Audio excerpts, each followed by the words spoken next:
यही संविधान है, यह जीवन का दस्तावेज है और यही दस्तावेज है जो आज माँ बहनों को स्तन ढकने का अधिकार देता है। नहीं तो यह भारत देश है जिस देश में माँ बहनों को जिंदा जलाया जाता था सती प्रथा नियम के द्वारा। यह भारत देश है जिस देश में माँ बहनों का स्तन लिया जाता था। यही भारत देश है जिस देश में शूद्र पशु नारी को तारण के अधिकारी बताया जाता था। और यही भारत देश है जो आज भारत देश का संविधान हर माँ बहनों को अधिकारी बनने का अधिकार देता है। राष्ट्रपति, प्रधानमंत्री, एसएसपी, कलेक्टर, वीडियो, अगर आज माँ बहन बन रही है चाहे वो किसी भी जाति का हो तो भारत का संविधान का देना है। इसीलिए हम कहते हैं चांद को गुरूर है क्योंकि इसके पास नूर है। अरे हमें भी गुरूर है क्योंकि हमारे पास बाबा साहब जैसा कहनूर है। बाबा साहब जैसा कहनूर है। ऐरो की न गैरों की, भीम आर्मी शेरों की। इस भारत देश में कौन ऐसा संगठन है जो माँ बहन के लिए आवाज उठाता है? कोई ऐसा संगठन के नाम बताइए जो कहीं माँ बहनों पर अत्याचार होता है और वह संगठन जाके कहता हो कि माँ बहनों पर अत्याचार करना बंद करो। कौन है? कौन है संगठन? मैं ललकार रहा हूँ संगठन को। कभी माँ बहनों की आवाज उठाया है? कभी गरीब किसान मजदूर की आवाज उठाया है? कभी दबे कुचले की आवाज उठाया है? नहीं। यह भीम आर्मी है जो हर धर्म जाति के माँ बहनों के लिए आवाज उठाता है। और यह बाबा साहेब है जो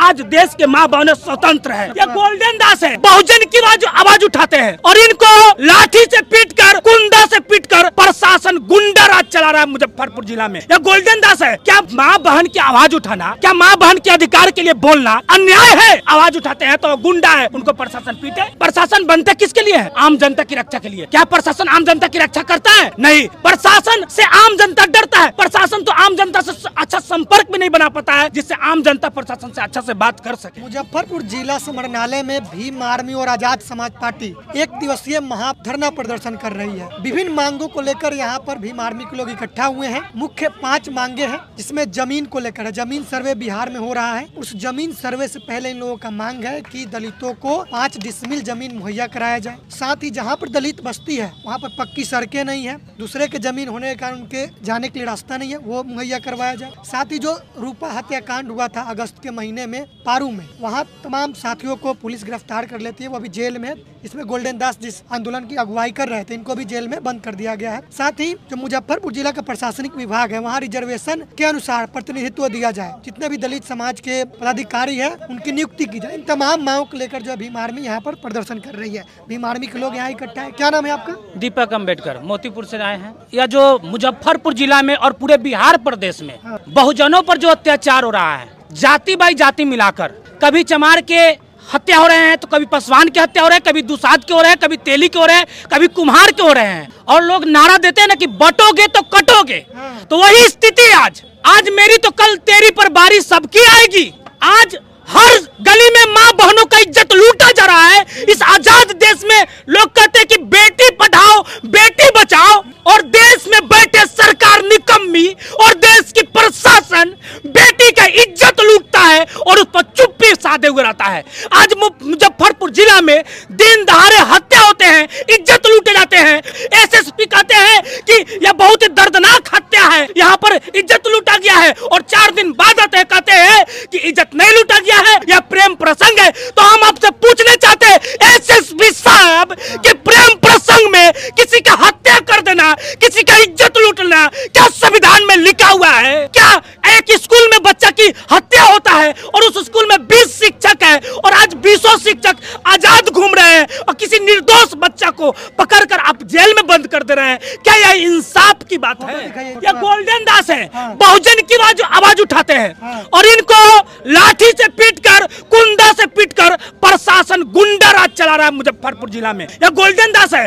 क्या माँ बहन की आवाज उठाना, क्या माँ बहन के अधिकार के लिए बोलना अन्याय है? तो मैं कहना चाहता हूँ कि पूरे देश के लोग माँ बहन के खिलाफ अगर आवाज उठाते हैं तो गुंडा है, उनको प्रशासन पीटे। प्रशासन बनते किसके लिए है? आम जनता की रक्षा के लिए। क्या प्रशासन आम जनता की रक्षा करता है? नहीं। प्रशासन से आम जनता डरता है। प्रशासन तो आम जनता से अच्छा संपर्क भी नहीं बना पाता है जिससे आम जनता प्रशासन से अच्छा से बात कर सके। दूसरा नंबर याद देखिए, बहुत ऐसे झोपड़ी है मेरे समाज में जो कि सरकारी भूमि पर है। अरे भाई, जगदेव प्रसाद कुशवाहा जी कहे कि 100 में 90 शोषित है। शोषितों ने ललकारा है, धन धरती और राजपाट में 90 भाग हमारा है। तो मैं पूछना चाहता हूँ इन अंग्रेज के दलालों से, क्या यह जमीन लेकर पैदा हुए थे? हमारे करीब शोषित लोगों का जमीन सतुआ खिला के अंगूठा लेकर और आज हड़प कर और बड़ा जमींदार बने हुए हैं और कहते हैं कि मेरे जमीन में पाव रखते हैं। और बिहार सरकार और देश की सरकार भी वैसे लोगों का साथ दे रहे हैं। अपने ही इसी मुजफ्फरपुर के घटना है भाई रंजीत जॉन, जिनकी हत्या कर दिया गया और इस हत्या पर हालांकि कानूनी कार्रवाई हुई है, पर यह हत्या कब तक होते रहेगी? कब तक बहुजन समाज के बच्चों की हत्या होगा और कब तक हम लोग इस तरह हड़ताल पे आएंगे? आज भी अपने समाज में रोड और नालियों की समस्या है। आज भी मेरे समाज के पास में उतना जमीन नहीं है जिससे रोड बना सके। और यह बिहार सरकार, निकम्मी सरकार, और यह देश की प्रशासन और पूरे बीडीओ सीओ आज दलाली करते हैं और पैसा लेकर गरीब के रास्ता को बंद करवाते हैं। दलित समाज पर जमीन नहीं है, बस्ती होता है और दूसरे का जमीन होता है, वो रोड ही नहीं देता, रोड ही नहीं देता, शोषण करता है। उस जमीन के नाम पर शोषण करता है। बहन बेटियों के साथ में अन्याय होता है, भाई के साथ में अन्याय होता है। उसके बच्चे को पढ़ते तो उसको बहुत सारे सताया तरपाया जाता है। और सरकार को क्या करना चाहिए? भूमि अर्जन करके, अधिग्रहण करके रास्ता देना चाहिए, एकदम देना चाहिए, रास्ता देना चाहिए। कब तक आखिर यह देश के लोग है या नहीं? यह देश के लोग है कि नहीं? भारत की संविधान में ऐसा प्रावधान है कि नहीं कि जिसके पास रोड नहीं है उसको 4 से 6 फीट चौड़ी रोड देना है? लेकिन यह सरकार निकम्मी सरकार है। यह किसकी है? यह पूंजीपतियों की सरकार है। हर जाति के गरीब लोग सुन लीजिए, हर धर्म के गरीब लोग सुन लीजिए, यह देश पूंजीपतियों के सरकार से चल रही है। और यह पूंजीपति की सरकार चुनाव में 500-1000 रुपया देकर हमारे समाज के वोट को खरीद कर और यह मूर्ख बनाने की काम करती है। यह राकेश पासवान है जो कि मुजफ्फरपुर में भी, वैशाली में इनकी हत्या हुई।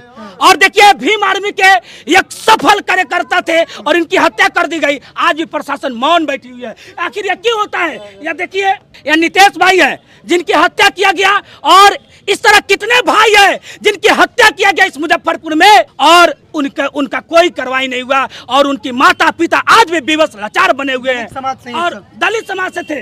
और यह जो अभी हाल फिलहाल में घटना हुआ है, स्कूल में 20 शिक्षक की उपस्थिति में हत्या किया गया। आज 20 शिक्षक आज तनाशाह बने हुए हैं और बिहार प्रशासन और मुजफ्फरपुर प्रशासन तनाशाह बने हुआ है और कोई इंसाफ नहीं दिलाता है। इसलिए मैं कहना चाहता हूँ कि जुल्मी जब जुल्म करेगी सत्ता के हथियारों से, चप्पा चप्पा गूंज उठेगा जय भीम के नारों से। और ये है अमर ज्योति, बिहार भीम आर्मी के प्रदेश अध्यक्ष है। ये नवादा जिला में गए थे और वहाँ एक मामला हुआ था। परवीन पासवान नाम के एक शिक्षक थे जो कोचिंग चलाते थे, उनकी निर्मम तरीके से हत्या कर दी गई। उनके बाइक के साथ उन्हें जिंदा जला दिया गया। उनके परिवार से मिलने अमर ज्योति गए थे। साथ ही उसके बाद एक दलित समाज का मामला था। उनके जमीन के ऊपर जो मनवादी लोग थे, जो दबंग लोग थे, वो कब्जा करने की कोशिश कर रहे थे। वहाँ भी ये मिलने गए थे। वहाँ पर इनके ऊपर कायराना हमला हुआ, इनको धमकी दिया गया और गाली गलौज किया गया। क्या कहेंगे आप लोग? तो भीम आर्मी के लोग अपने समाज के लिए लड़ते हैं, अपने समाज को अत्याचार से बचाते हैं, उन्हें न्याय दिलाते हैं। अब आपके जो पदाधिकारी है, नेता है, उनके ऊपर हमला हो रहा है, उनको गाली दिया जा रहा है। अगर हम लोग भारत की संविधान की मान सम्मान अगर छोड़ दे, भूल जाए एक दिन के लिए, तो याद रख लीजिएगा उस तरह की रणबीर सेन और उस तरह की घटना को अंजाम देने वाले कायर लोगों का वही अंजाम होगा जो भीमा कोरे गांव में हुआ था। और साथ में कहना चाहते हैं कि अमर ज्योति भाई या जौहर भाई और भाई चंद्रशेखर आजाद रावण, इनके अगर नाखून में भी अगर खरोच आता है ना, तो यह देश के इतिहास में दोबारा से आजादी की लड़ाई लड़ा जाएगा। और इस आजादी की लड़ाई में सामंतवादियों को धूल चट्टाने का काम करेगा इस देश के मूल निवासी। और मैं फिर से बोलना चाहता हूं कि हम लोगों पर कोई शासन कर सके अब किसी के बाप में औकात नहीं है। हम लोगों पर अब कोई शासन कर सके अब किसी के बाप में औकात नहीं है। क्योंकि रातों की कहानी अगर सितारों ने लिखी तो हम सबके जीवन की कहानी बाबा साहब डॉक्टर BR अम्बेडकर ने लिखे। आप लोग पर अत्याचार हो रहा है, जब न्याय दिलवाने जा रहा है तो धमकी दिया जा रहा है। इसलिए धमकी दे रहा है क्योंकि हम लोग बटे हुए हैं, जातियों में बटे हुए हैं। हम लोग जाति का वीडियो गेम खेलते हैं।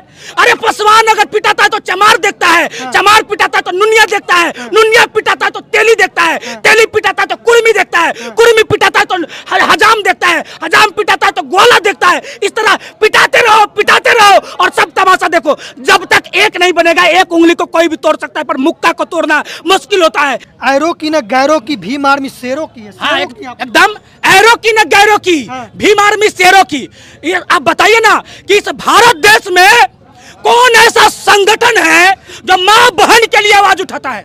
कोई ऐसा संगठन के नाम बताइए जो कहीं माँ बहनों पर अत्याचार होता है और वह संगठन जाकर कहता हो कि माँ बहनों पर अत्याचार करना बंद करो। कौन है संगठन? मैं ललकार रहा हूं संगठन को। कभी माँ बहनों की आवाज उठाया है?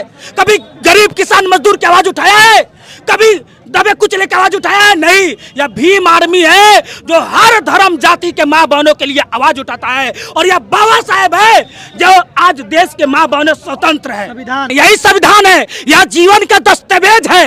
यह जीवन का दस्तावेज है और यही दस्तावेज है जो आज माँ बहनों को स्तन ढकने का अधिकार देता है। नहीं तो यह भारत देश है जिस देश में माँ बहनों को जिंदा जलाया जाता था सती प्रथा नियम के द्वारा। यह भारत देश है जिस देश में माँ बहनों का स्तन लिया जाता था। यही भारत देश है जिस देश में शूद्र पशु नारी को तारण के अधिकारी बताया जाता था। और यही भारत देश है जो आज भारत देश का संविधान हर माँ बहनों को अधिकारी बनने का अधिकार देता है। आज इस राष्ट्रपति, प्रधानमंत्री, एसएसपी, कलेक्टर, बीडीओ अगर आज माँ बहन बन रही है चाहे वह किसी भी जाति का हो तो भारत का संविधान का देना है। इसीलिए हम कहते हैं कि इस चांद को गुरूर है क्योंकि इसके पास नूर है। अरे हमें भी गुरूर है क्योंकि हमारे पास बाबा साहब जैसा कहनूर है। बाबा साहब जैसा कहनूर है।